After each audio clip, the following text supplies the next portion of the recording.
বাংলাদেশটি একটি সাধারণ স্বাভাবিক গতিতে চলছিল। আওয়ামী লীগের দমন পীড়নের মধ্যেও মানুষ স্বাভাবিক জীবনযাপন করছে। প্রথম দিকে আন্দোলনকারীরা আন্দোলনকে তীব্রতর করার জন্য অবশেষে তারা টোটাল শাটডাউন অর্থাৎ সর্বত্র অবরোধে গেল। এই সর্বত্র অবরোধ একেবারে শোচনীয় অবস্থা হয়ে গেল আওয়ামী লীগের। তাহলে মনে করা যায় যে একটা গণসমর্থন এই আন্দোলনের প্রতি রয়েছে।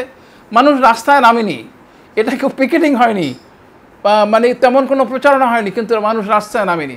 যখন আওয়ামী লীগ দেখছে যে এই অবস্থা এবং আন্দোলনটি তীব্রতর আকার ধারণ করেছে, মানুষ রাস্তায় নেমেছে, ওরা বলে লুঙ্গি পরা লোক, লুঙ্গি পরা লোক তার মানে হচ্ছে ওরাই প্রমাণ দিচ্ছে লুঙ্গি পরা লোক বলে যে সাধারণ মানুষের অংশগ্রহণ, ছাত্র মানে কিশোর সবাই অংশগ্রহণ করেছে।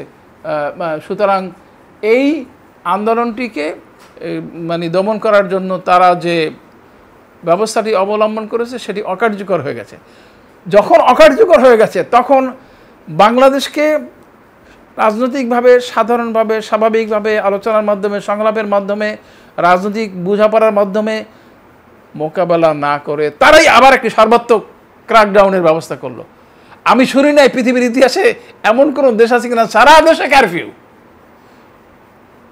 বাংলাদেশের একটি অঞ্চল, ধরেন আমার গ্রাম মানে পটুয়াখালীর একটি অজপাড়াগাঁও কিন্তু কারফিউ, সকাল সন্ধ্যা কারফিউ।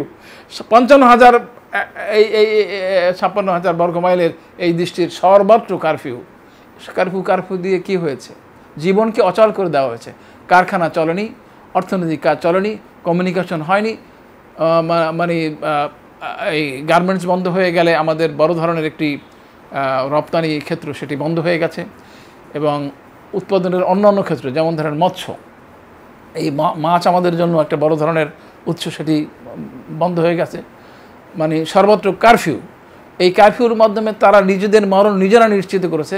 এই অবাক হওয়ার মতো কাণ্ড এই দেশে যে কারফিউকে উপেক্ষা করে মানুষ, কারফিউর পরে কত লোক হত্যা করা হয়েছে আপনি খেয়াল করেন যে ওই কারফিউর মধ্যে মানুষ মিছিল করেছে, মানুষ মানে রাস্তায় নেমেছে এবং তাদেরকে হত্যা করা হয়েছে।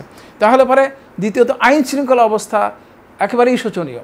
তৃতীয়ত নিজের গদি রক্ষা করার জন্য যাহা যাহা করা দরকার, কোনো বিবেক, কোনো আইন, কোনো মানবতা, কোনো নৈতিকতা তাদেরকে ধারে না।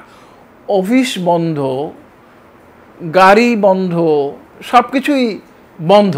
বাংলাদেশটা যখন একটি যুদ্ধ অবস্থার মধ্যে চলে গেছে, জনগণের সাথে যুদ্ধ, এই যুদ্ধ অবস্থার খবর কি পৃথিবী রাখে না? এবং পৃথিবী সেইভাবে রিয়্যাক্ট করছে।